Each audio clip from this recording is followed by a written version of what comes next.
Adik-adik, tahu nggak perbedaan how much dan how many? Tonton video ini sampai habis ya.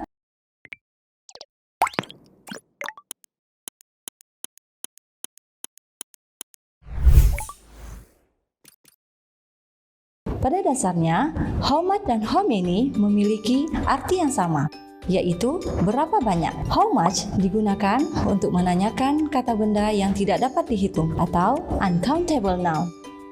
Contoh dalam katanya beras, tepung, air, gula, minyak, teh, kopi, susu, dan lain-lain.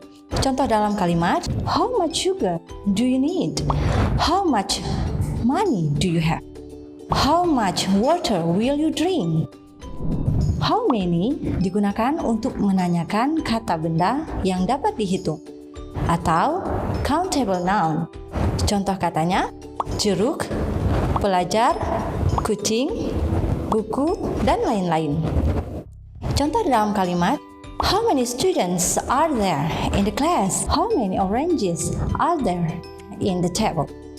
How many books do you have? Selain menanyakan berapa banyak, how much juga bisa digunakan untuk menanyakan berapa harga.